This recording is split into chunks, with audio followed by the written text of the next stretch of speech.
여러분 가운데 오늘이나 내일 어떤 도시에 가서 1년 동안 그곳에 머물며 사업을 벌여 돈을 벌어보자 라고 말하는 사람들이 있습니다. 하지만 여러분은 내일 일을 알지 못하는 자들입니다. 여러분의 생명은 안개와 같아서 잠깐 보이다가 사라지고 말 것입니다. 그러므로 여러분은 주님께서 원하시면 우리가 살 것이며 이런저런 일을 할 것이다 라고 말해야 합니다. 하지만 여러분이 교만해져서 자랑을 하고 있으니 이것은 잘못된 것입니다. 사람이 선한 일을 행할 줄 알면서도 행치 않는다면 그것이 바로 죄입니다. 네. 여러분은 여러분 인생에서 성공을 혹시 하고 싶으세요? 네, 여기에 대해서 대답을 하면 내가 조금 세속적이어 보일까 봐 걱정이 돼서 대답을 안 하신 것 같은데, 그냥 다르게 말을 해서 그럼 우리들 중에 과연 우리 인생에서 실패를 하고 싶은 사람들이 있을까요? 아마 없겠죠. 실패하고 싶은 사람은 아마도 없을 거예요. 무슨 말이냐면 저를 비롯한 모든 사람들은 각자 저마다가 생각하는 성공에 대해서 꿈꾸고 간절히 바라면서 산다라는 것이죠. 그렇다면 왜 이 성공에 대해서 우리가 그렇게 갈망할까? 먼저 성공이 무엇인지에 대해서 우리가 먼저 살펴봤을 때 각자가 생각하는 성공의 기준은 다 다릅니다. 우리가 흔하게 생각하는 성공이란 이 미디어 매체의 영향일 수도 있는데, 이제 돈을 잘 벌거나 아니면 유명해지거나, 아니면은 어떤 사람들에게 인정을 받게 되면 야, 저 사람 성공했다, 저 사람 성공의 향기가 난다, 이런 얘기를 조금 하는 것 같아요. 그렇지만 어떤 누군가에게 성공은 나의 가족을 잘 지키고 부양하는 것일 수도 있어요. 그리고 어떤 누군가에게는 평생에 내 편, 영원히 내 편을 해줄 수 있는 단 한 사람만 있어도 그 인생 성공한 것이다 라고 얘기를 하는 사람들도 저는 봤습니다. 그렇다면 왜 그렇게 우리는 성공을 갈망할까? 그 이유는 성공이 우리에게 행복을 주기 때문인 거예요. 너무 단순하죠. 성공의 사전적 의미는 원하는 것을 이룬다라는 의미입니다. 즉, 우리는 원하는 것을 이룰 때 우리가 행복하다라고 느끼는 것이죠. 저도 마찬가지로 제가 생각하는 성공의 기준이 있었는데 지금 기준은 아니고, 어떤 기준이었냐면 저는 평범한 삶이 성공한 삶이라는 생각도 했었어요. 아마 그런 분들도 좀 계실 거예요. 삶이 녹록지 않은 분들은 더더욱이나 그러실 것 같은데, 제가 좀 많이 힘들었는지 평범한 삶을 제가 꿈꿨습니다. 저는 학부를 경영학과를 졸업한 이후에 제가 목회자가 되겠다라고 결단을 해서 신학대학원에 간 케이스인데요.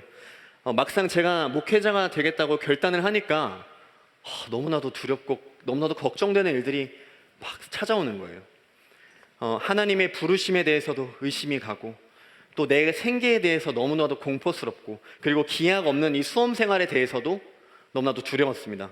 그리고 돌연 목회자가 되겠다라고 선언한 저를 향한 가족들과 지인들의 시선이 너무나도 곱지가 않았어요. 너무나도 저를 걱정하시고, 그 모든 걱정과 두려움들이 한 번에 저한테 밀려 들어온 것입니다.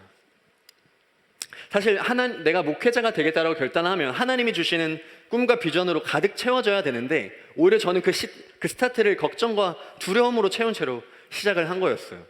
어느샌가 제가 바라는 것은 그저 보통 사람으로 나는 평범하게만 살 수 있으면 좋겠다라고 제가 생각을 했고, 그런 제 상황이 너무나도 가슴 아프고 너무나도 황당한 일이라고 좀 생각이 들더라고요.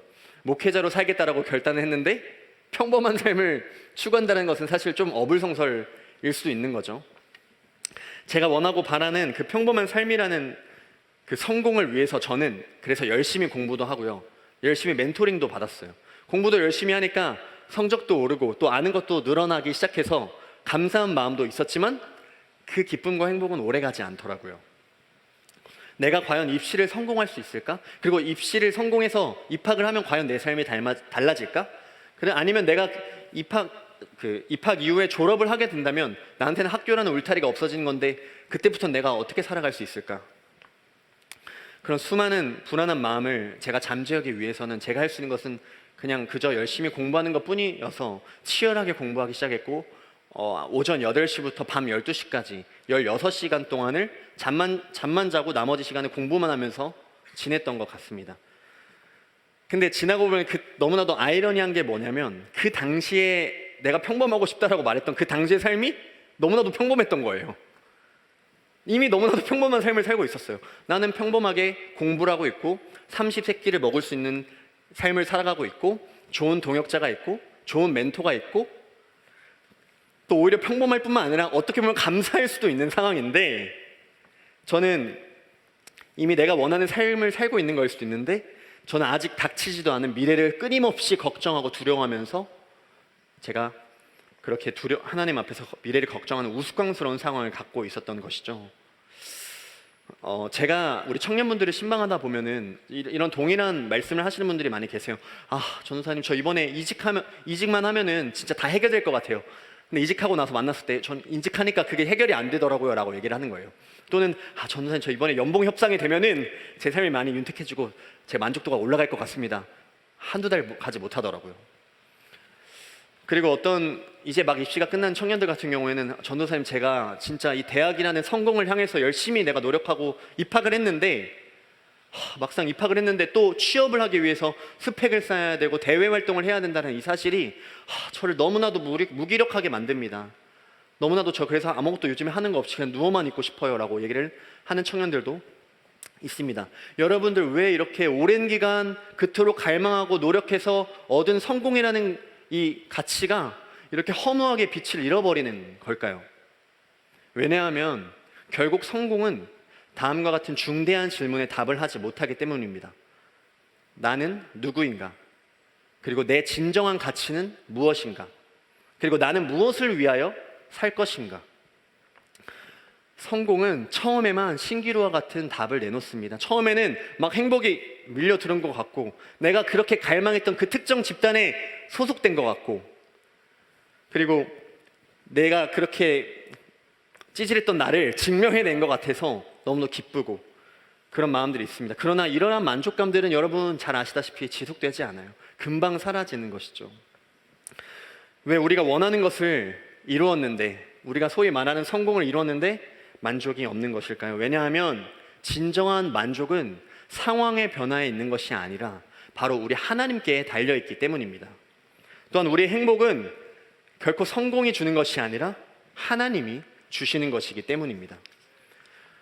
여러분, 우리의 인생은 한 치 앞도 보이지 않는 이 모험과 같은 삶의 연속이라는 것을 여러분들도 잘 아실 거예요. 그런 삶 속에서 하나님은 우리를 인도하시고 우리를 붙드시고 동행하시는 선하신 분이시죠. 아시는 분은 아시겠지만 제가 요즘 입버릇처럼 입에 달고 사는 말이 있는데, 그게 무엇이냐면 기대된다 이거예요.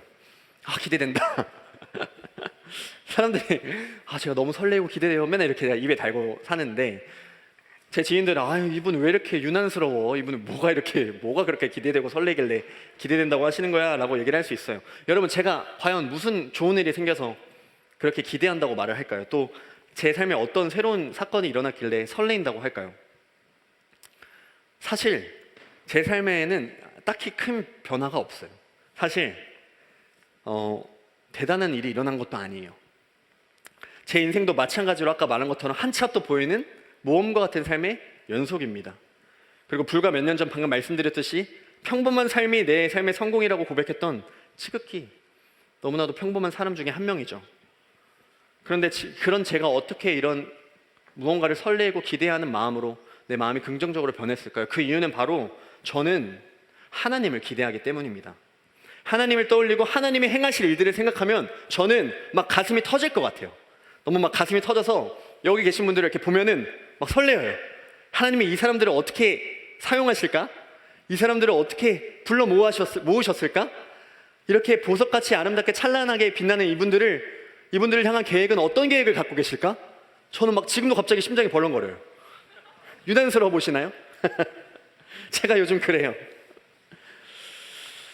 연약한 저를 이끄시는 하나님 앞에서 저는 그저 감사하고, 그리고 저는 그저 기대를 할 수 있을 따름인 것입니다. 오늘 우리가 살펴보고자 하는 야고보서에서는 그리스도인들이 어떻게 미래를 계획할 것인가, 그리고 그 미래를 어떻게 받아들여야 할 것인가에 대해서 말을 하고 있습니다.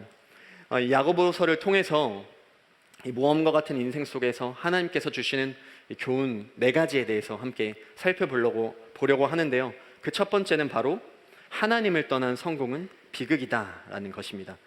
야고보서 4장 13절 말씀 함께 읽겠습니다. 여러분 가운데 오늘이나 내일 어떤 도시에 가서 1년 동안 그곳에 머물며 사업을 벌여 돈을 벌어보자 라고 말하는 사람들이 있습니다. 아멘. 이 야고보서가 쓰여진 이 1세기에는 로마라는 나라가 경제적으로 상당히 번영하고 그리고 상업적으로 확장되고 있는 시기에 이 야고보서가 작성이 되었습니다. 이 로마는 지중해를 중심으로 전 세계를 지배하고 있었고 그렇게 계속적으로 세력을 확장해 나가면서 새로운 도시가 건설되면 그 도시에 자신들의 민족들 또는 자신들의 어떤 영향력을 발휘할 수 있도록 그곳에 사람들을 이주시키는 정책을 많이 했었어요. 근데 그 중에서 항상 타겟팅이 되고 가장 주요 대상이 됐던 게 바로 누구냐? 유대인이었어요. 왜냐하면 유대인은 이 상업술이 너무나도 뛰어났고 그리고 이 사업 수완이 뛰어났기 때문에 이 유대인들을 그 도시에 보내면 돈이 돌기 시작하는 거예요. 그리고 재화가 생기기 시작하고 그 도시의 번영이 찾아오는 경우가 많이 있었기 때문에 이 로마는 그 유대인들을 전 지역에 있는 새로운 도시에 많이 이주를 시켰던 것이죠. 이 13절에 등장하는 이 사람들은 아마도 그런 부류의 유대인이었을 것으로 우리가 생각을 할 수 있습니다. 기본적으로 야고보서는 흩어진 12지파의 형제들에게 보내는 편지로 기록이 되어 있는데요. 우리가 우리 모두가 교인이라고 해서 하나님 뜻대로 바르게 사는 것은 아닌 것처럼 이 편지를 받는 대상자들도 마찬가지로 하나님을 따라서 사는 사람이 아니라 자신의 힘과 능력으로 살아가고자 하는 그런 어떤 형제들에게 보내는 편지였다라는 것을 우리가 알 수 있습니다. 그들은 상당히 치밀하고 계획적으로 사업을 벌리려고 해요. 마치 지도를 딱 펴놓고 나서 어떤 도시를 찍은 다음에 자, 우리가 이 도시에 가서 한탕하자. 1년 동안 이 도시에서 돈을 벌고 사업을 진행하면 우리가 떼돈을 벌 수 있을 거야 라고 얘기를 하고 있습니다. 물론 여러분 사업을 해서 이익을 남기는 것 너무 지극히 정상적이고 평범한 일이죠. 그리고 치밀하게 준비를 하고 치열하게 계획을 해서 내가 원하는 목적을 이룬다는 것은 상당히 훌륭한 모습이라고 말할 수도 있을 것 같습니다. 그러나 이 지도를 펴놓고 곧 부자가 될 듯이 말하는 그들의 계획 속에서 하나님이라는 존재는 전혀 찾아볼 수가 없다는 것을 우리가 알 수 있습니다. 야고보 사도는 하나님이 완전히 배제된 이 계획 속에서 그들이 생각한 대로 될 것이라고 생각하는 그 오만함을 꼬집고 있는 거예요. 마치 우리가 연간 사업 계획을 짜면서 거기에 전혀 하나님과 상관없는 계획들을 당연히 될 거라고 생각하며 그것들을 바라고 그것들을 치밀하게 준비하고 있는 그런 교만함에 대해서 야고보 사도는 말을 하고 있는 것입니다. 누군가는 이렇게 말할 수도 있어요. 아니, 내가 내 삶의 주인인데 내가 내 삶을 계획해서 준비해가지고 내가 책임을 져가지고 그런 목적을 달성하는 것이 뭐 그렇게 대단히 잘못된 문제인가? 그렇습니다. 일반 사람들에게는 전혀 문제가 되지 않는 일이죠. 너무나도 일상적인 일인 거예요. 그렇지만 믿음의 눈을 들어서 바라봤을 때는 상당한 심각한 문제들이 있다라는 것입니다. 하나님이 우리의 삶을 이끄시는 분이심을 완전히 잊은 채 그저 자신의 성공과 야망만을 추구하는 그 마음은 상당히 위태롭고 두려운 마음입니다. 세상에서 여러분 가장 큰 비극이 뭔지 아세요? 세상에서 가장 큰 비극은 하나님 없는 성공, 즉 돈이나 명예나 권력 등등 하나님 없이 승승장구하는 삶이야말로 진짜 비극입니다. 이게 얼마나 여러분 무서운 삶입니까? 계속해서 하나님이 계셔야 될 자리에 세상의 다른 우상들을 끊임없이 채워가면서 점점점 하나님과 멀어진지도 모르고 멀어지다가 우리의 영혼이 서서히 죽어가는 것입니다. 하나님을 떠난 성공은 비극입니다. 사랑하는 여러분, 하나님의 자리를 내가 대신 꿰차고 싶은 그 죄악된 마음을 단호하게 거절하시길 바랍니다. 하나님을 떠나서는 사람은 하나님을 떠나서는 결코 행복할 수 없습니다. 왜냐하면 하나님이 우리의 참된 만족이 되시기 때문입니다. 이 모험과 같은 우리의 삶에 주시는 하나님의 두 번째 교훈은 자신이 누구인지 잊은 채 미래를 계획하지 말라라는 것입니다. 야고보서 4장 14절 말씀 함께 읽겠습니다. 네, 시작. 하지만 여러분은 내일 일을 알지 못하는 자들입니다. 여러분의 생명은 안개와 같아서 잠깐 보이다가 사라지고 말 것입니다. 아멘. 하나님께서는 우리가 내일 일조차도 알지 못하는 사람들이라고 말씀을 하세요. 여러분, 비단 내일 일 뿐이겠어요? 좀 있다가 잠시 후에 여러분 끝나고 나서 누구랑 밥 먹을지도 아직 계획을 못 하셨잖아요. 어디에 가서 노실지, 오늘 밤에는 무슨 일이 일어날지도 알지도 못하는 것이 바로 우리의 인생이라는 것입니다. 제가 우리 여러 세대의 이 성도님들과 대화를 하다 보면은 동일하게 느끼는 것들이 있는데, 우리나라는 이제 처음 만난 사람 보면은 이 나이를 오픈함으로써 아이스 브레이킹을 하잖아요. 어떤 그런 서열 정리를 참 좋아하는 민족인데, 새해가 밝고 이제 나의 얘기를 하기 시작하면은 막 이제 하나같이 이런 얘기들 해요. 전사님 큰일 났어요. 왜 그랬어요? 저 이제 만으로도 30대예요. 막 이런 얘기를 하는 거예요. 아, 그렇구나. 근데 갑자기 또 다른 청년들이 와요. 그럼 또 이런, 전사님 어떻게 해요? 저 왜? 저 이제 23살이에요. 그래서 아, 그렇구나. 근데 너무 웃긴 거는 틴즈 친구들도 저한테 와요. 그다음에 전도사님 세월이 너무 빨라요. 왜 무슨 일이야? 저 이제 고등학생이에요. 이러는 거예요. 심지어 저희 아버지는 최근에 눈 깜짝하고 뜨니까 환갑이더라라고 얘기를 하시더라고요. 그러니까 이처럼 우리의 삶이 너무나도 쏜살같이 흘러간다라는 거예요. 아마 이런 얘기는 우리 아마 평생 하고 다닐 거예요. 많은 사람들이 마치 지금이 영원할 것이라고 생각을 하고 삶을 계획하고 준비합니다. 그리고 자신의 커리어 업적을 자랑하기도 하고 또 사람들에게 인정받는 삶을 너무나도 갈망하고 간구하며 살아갑니다.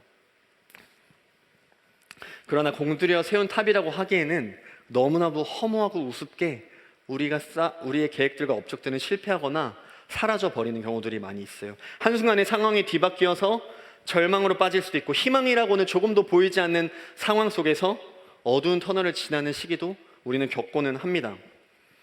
얼마나 우리 인생이 흔들리냐면 안개와 같다라고 말을 하는 것입니다. 언제든 사라져 버리는 안개, 있다가도 없어지고 없다가도 다시 나타나 버릴 수 있는 예측 불가한 안개와 같은 게 바로 우리의 인생이라는 것입니다. 시편 103편 15절에서 16절 말씀 한 절씩 교독하겠습니다. 여러분들이 먼저 읽어주시겠어요? 15절. 바람이 불면 그 꽃은 떨어지고 그 있던 자리는 흔적조차 남지 않습니다. 아멘. 시편 기자는 우리의 인생이 이 들에 펴 있는 꽃과 같다라고 말을 하고 있습니다. 하나님께서는 우리의 삶을 자라나게 하시고 또 꽃 피우게 하심으로써 하나님께 아름답게 쓰임받는 인생이 되게 하실 것입니다. 그리고 마치 꽃이 바람에 떨어져 흔적도 없이 사라지듯이 하나님의 때 하나님의 방법으로 우리의 인생도 마감을 지게 될 것입니다. 이사야서 40장 8절 말씀 함께 읽겠습니다. 8절 말씀 시작. 풀은 마르고 꽃은 시들지만 우리 하나님의 말씀은 언제나 이루어진다. 아멘. 흔적조차 남지 않은 우리의 인생이지만 우리에게는 소망이 있습니다. 바로 그것이 무엇이냐? 바로 하나님의 말씀만은 영원히 변하지 않는다라는 것입니다.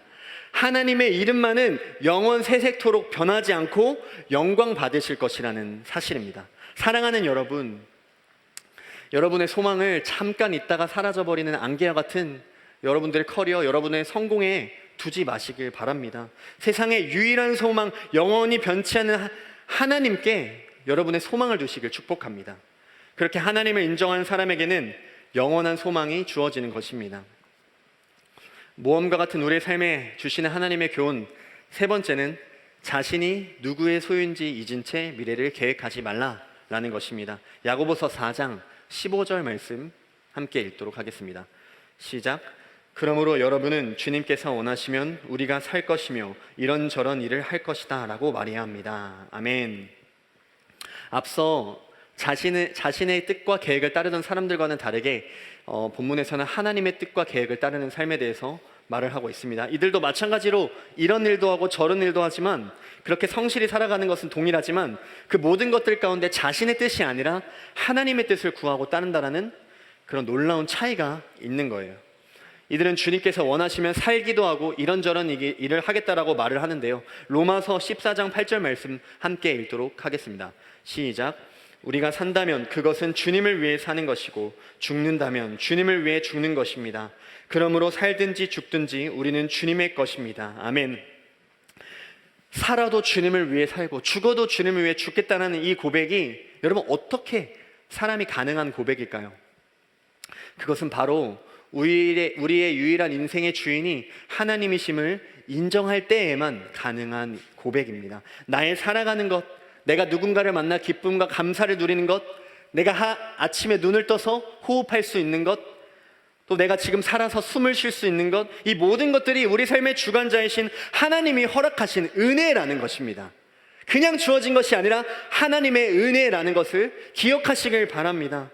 우리를 향한 하나님의 은혜와 자비로 인해서 우리는 오늘을 살아가는 것이고 또 우리는 내일을 계획할 수 있는 것입니다. 그런 하나님의 은혜 앞에서 우리가 하나님께 드리지 못할 것은 아무것도 없죠. 나의 나된 것은 아무것도 하나님 없이는 된 것이 없다라고 하는 그 고백 속에서 내가 하나님께 아낄 수 있는 것이 무엇이 있겠어요? 내가 하나님께 드리지 못할 것이 여러분 무엇이 있겠습니까? 살아도 주님을 위해 사는 것이고, 심지어 죽음이 내 눈앞에 어른거릴지라도, 내가 두렵고 떨리고 공포감 가운데 휩싸여 있을지라도 하나님이 나와 함께 하신다면, 모든 것들을 주관하신 주님이 나와 함께 하신다면 우리는 그 길을 걸어갈 수가 있다는 것입니다. 여러분, 얼마 전 제가 넥스드림 청년들 대여섯 명과 함께 좀 근황도 나누고 또 이렇게 기도 제목을 나누는 시간을 가졌는데요. 너무나도 가슴 아프고 안타까운 게 뭐냐면, 어느 누구 하나 평범한 삶이 없어요. 어느 누구 하나 고난과 어려움이 없는 분들이 안 계시더라고요. 직장 내에서 다가오는 마감 기한의 압박, 또 인간관계에서 오는 탈진과 회의감, 또 쉽사리 회복되지 않는 건강, 그리고 심지어는 어떤 사업상의 법적인 문제까지, 청년들의 마음들이 너무나도 무너져 있고 고통 가운데 지쳐 있다는 것을 확인하고서는 저의 마음도 너무나도 좋지 않았습니다. 근데 너무나도 놀라운 게 있어요. 너무나도 놀라운 것이 무엇이냐면, 이 청년들이 하나같이 동일한 고백을 하는데 이렇게 얘기하는 거예요. 그래도 저는 하나님을 신뢰해요. 항상 그 고난의 시간을 지날 때는 저는 늘 힘들었지만 돌이켜보면 하나님은 언제나 신실하셨습니다. 그래서 하나님은 이번에도 분명히 우리를 붙드실 거라고 믿어요 라고 얘기를 하는 거예요. 여러분, 이 청년들이 멘탈이 강해서 이런 얘기를 할 수 있는 것입니까? 아닙니다. 모험 같은 인생이지만 하나님을 기대하기 때문에 이렇게 고백할 수 있는 것입니다. 우리 삶의 유일한 주관자, 우리 삶의 유일한 왕은 하나님이시며, 우리가 그분의 소유라는 것을 인정할 때 그런 어둠의 터널을 지나는 시기를 우리가 담대하게, 우리가 믿음으로 걸어갈 수가 있다는 것입니다. 야고보서 4장 16절에서 17절 말씀 함께 읽도록 하겠습니다. 시작. 하지만 여러분이 교만해져서 자랑을 하고 있으니 이것은 잘못되는 것입니다. 사람이 선한 일을 행할 줄 알면서도 행치 않는다면 그것이 바로 죄입니다. 여러분, 그렇지만 여전히 자신의 인생의 주인은 하나님이 아니라 나 자신이라고 고백하는 사람들은 하나님을 인정하지 않고 교만한 가운데서 스스로를 자랑합니다. 하나님이 아닌 자신이 인정받고 높임받기를 원합니다. 그리고 17절에서는 선한 일을 행할 줄 알면서도 행치 않는다면 그것이 바로 죄라고 말을 하였는데요. 이게 무슨 말이냐? 바로 하나님이 내 삶의 주인이신 것을 잘 알고도, 내가 이 땅에서 하나님 없이는 된 것이 아무것도 없다는 것을 잘 알매도 불구하고 여전히 나 자신의 욕심과 나 자신의 자랑을 내려놓지 않는 그 모습을 보고 죄악이다라고 책망을 하고 있는 것입니다. 교만은 하나님의 자리를 대체하려는 가장 치명적인 죄악 중에 하나예요. 하나님의 자리를 대체하려고 했던 인물이 누가 있죠? 우리가 대표적으로 잘 아는 아담과 하와가 있습니다. 자신이 하나님이 되고 싶어 했어요. 왜 하나님은 아담에게 선악과를 따먹지 말라고 하셨을까요? 그리고 왜 하나님은 우리에게 교만을 내려놓고 어서 하나님께 나오라고 말씀을 하고 계실까요? 왜냐하면 하나님이 우리의 진정한 선한 왕이 되어주시길 원하시기 때문입니다. 그런데 나 자신이 자꾸만 하나님이 되려고 선악과를 따먹고 교만의 자리에서 내려오지 않으려고 하니까 하나님과는 상관없는 인생이 돼가는 것을 하나님이 견딜 수가 없으신 거예요. 하나님은 우리를 너무나도 사랑하셔서 우리의 불확실하고 안개같이 흔들리는 인생 가운데 우리를 지켜주시고 책임져 주시길 바라시는 너무나도 좋은 아버지이십니다. 너의 삶의 주인은 너 자신이다라고 속삭이는 그 사탄의 거짓된 속삭이는으로부터 우리를 건지시고 보호하시는 그런 선하신 아버지가 바로 우리 하나님이시라는 거예요. 여러분, 저는 제 얘기를 잠깐 하려고 하는데요. 저는 고등학교 1학년 때 하나님을 인격적으로 만나게 된 이후에 나는 이제 내 인생을 정말 하나님께 다 드리고 싶다, 주의 뜻을 위해 살고 싶다라는 고백을 제가 하기 시작했어요. 그러다가 제가 그 당시에 하나님의 대사라는 책을 지으신 김하중 장로님을 제가 알게 되었고, 그분은 이제 외교관으로 섬기시면서 통일부 장관을 하시기도 하고 주중 대사를 지내시기도 한 너무나도 훌륭한 신앙인이셨기 때문에 제가 그분을 보면서 나도 저분과 같이 훌륭한 외교관이 돼야겠다라는 그런 생각을 하면서 열심히 공부를 하기 시작했습니다. 그렇게 고등학생 시기에 저는 공부도 열심히 했고, 또 청소년부에서는 청소년부 회장을 하기도 하면서 열심히 신앙생활도 하고 기도하면서 공부하면서 하나님의 꿈을 꾸면서 저는 그 입시를 준비를 했어요. 근데 그렇게 근데 그렇게 이제 제가 처음에 고3 때 이제 수능을 봤는데 제가 성균관대학교 예비 1번을 받은 거예요. 그래서 무조건 예비 빠지겠다. 그래서 맘 편히 있었는데 그 예비 1번이 빠지지가 않더라고요. 그래서 근데 저는 그때까지도 저는 멘탈을 부여잡으면서 하나님이 나 더 좋은 대학 가게 하시려고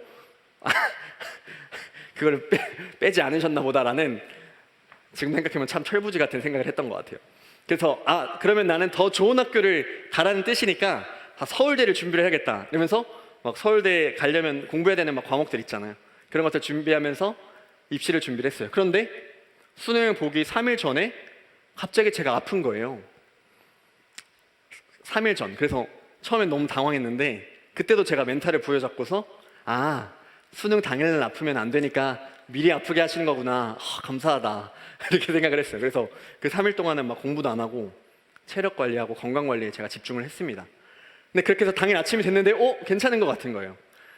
그래서 아침에 이제 가서 1교시부터 4교시까지 이제 4교시인가요? 5교시인가요? 이제 기억도 안 나는데 아무튼 그 시간을 지나가는데 제가 어느 순간 누워서 시험을 보고 있더라고요. 제가 몸이 너무 아팠던 거예요. 근데 제가 긴장하고 있으니까 저한테 너무 중요한 시험이라는 생각이 있으니까 제가 아픈 줄도 몰랐던 거예요. 근데 제가 어느 순간 제가 제 상체를 이렇게 세울 만한 힘도 없어서 누워서 시험을 본 거죠. 그렇게 시험을 마쳤는데 여러분 점수가 잘 나왔을까요? 기적을 바라시나요? 아니었습니다. 제 시험 점수는 제가 처음 봤던 고3 때 성적보다도 더 낮게 나왔어요. 그래서 가채점을 이제 집에서 마치고 나서는 제 마음이 너무나도 낙담이 되는 거예요. 그리고 하나님을 제가 막 원망하기 시작했어요. 하나님 어떻게 저한테 이럴 수가 있으십니까? 내가 이렇게 열심히 준비했는데 제가 하나님 영광 돌린다고 말씀드렸잖아요. 제가 하나님 위해서 외교관 되겠다고 제가 분명히 말씀드렸잖아요. 왜 이렇게 긴 시간 동안 내가 열심히 준비했는데 이런 말도 안 되는 상황 속에서 제가 이렇게 시험을 보게 하십니까? 하나님 왜 그러십니까? 그래서 제가 그날 그 시험 본 당일날 막 하나님 생각도 하기 싫어가지고 그냥 침대에 코 박고 대자로 뻗어서 그냥 잤어요. 근데 그 다음날 이제 아침에 일어났는데 이제 수능이 원래 목요일날 보잖아요. 금요일이 됐어요. 금요 철야가 있는 거예요. 근데 제가 또 갈 데가 교회밖에 없어요. 교회랑 집이랑 학원밖에 안 다녀가지고 어딜 가야 될지 몰라서 그냥 또 아침에 일어나서 자연스럽게 교회를 간 거예요. 근데 교회에 가서 제가 기도를 하는데 그때 제가 제 안에 너무나도 더럽고 추악한 죄악들이 가득하다는 것을 처음으로 깨닫게 되었습니다. 제가 여태껏 저는 입으로는 하나님의 영광을 위해서 내가 공부한다고 말했지만 저의 아주 깊은 내면에는 여전히 나의 성공을 바라고 내가 인정받기 바라는 마음을 포기할 수 없는 마음이 제 안에, 제 저변에 깔려 있었다는 것을 제가 목격하게 된 거예요. 또한 제 안에는 제가 하나님을 믿는다고 하면서 하나님이 하셨습니다. 하나님이 하셨습니다. 은혜입니다. 라고 입술로는 고백하고 있었지만 제 깊은 내면에는 난 여전히 저 사람보다 낫지. 난 여전히 그래도 이 정도는 하는 사람이지. 라는 그런 엘리트의식, 그런 교만한 마음이 제 깊은 내면에 깔려 있다는 것을 제가 확인을 하게 되었습니다. 저는 이러한 위중적이고 위선적인 저의 모습을 확인하고 나서는 너무나도 하나님 앞에 부끄럽습니다. 그래서 저는 하나님 앞에 저의 그 은밀한 교만함에 대해서 회개를 하기 시작했어요. 그리고 이제 모든 것을 다 내려놓고 정말로 내가 이제는 하나님만을 따르겠다라고 저는 고백했습니다. 주님만이 나의 유일한 왕이시고 주인이시고 통치자이시오니 하나님, 주님이 원하시는 길로, 주님이 원하시는 뜻 가운데로 나를 인도해 주세요라고 저는 기도하기 시작했습니다. 제가 비록 그때 제가 원하는 대학교를 가지 못했지만 저는 다시 그때로 돌아가라고 하면은 다시 그런 결과를, 그런 과정을 겪겠다라는 고백을 하고 싶어요. 왜냐하면 하나님이 그때 저한테 알려주신 그 겸손함, 내가 주님을 떠나서는 절대로 살 수 없다라는 그 하나님이 나의 주인 되신다라는 것을 저한테 명확하게 알려주셨던 그 사건은 그 세상의 그 어떤 돈도 명예도 그 어떤 누구도 저한테 줄 수 없는 것이었기 때문입니다. 하나님이 저에게 주신 진정한 성공이었기 때문이었습니다.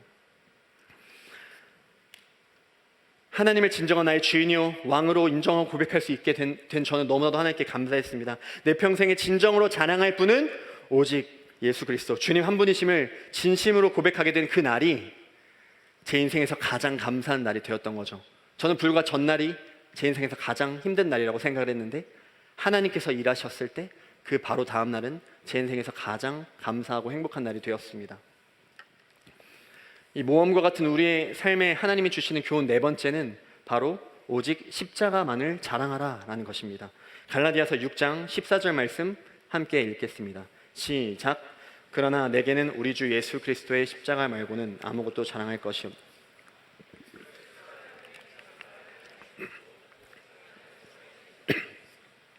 사랑하는 여러분, 여러분은 무엇을 자랑하고 계신가요? 여러분의 업적, 여러분의 성공을 자랑하고 계신가요? 우리가 자랑할 것이 있다면 영원히 죽을 수밖에 없는 선한 것 하나 없는 우리를 구원해 주신 예수님의 십자가밖에 우리는 자랑할 것이 없습니다. 아무런 답도 소망도 없던 죄인인 우리를 위해 죽으시고 부활하신 예수님의 그 은혜 외에는 우리가 자랑할 것은 없습니다.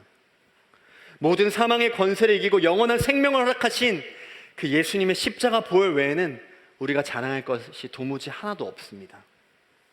사랑하는 여러분, 안개 같은 우리의 인생, 또 흩날리는 이 한 치 앞도 알 수 없는 모험 같은 인생이지만 그런 우리를 위하여 우리 예수님께서 우리에게 찾아오셨습니다. 예수님은 우리 모두의 삶을 위로하시고 또 우리의 모든 상황을 이해하십니다. 우리에게 영원한 소망을 주시며 우리에게 영원한 승리를 선포하십니다.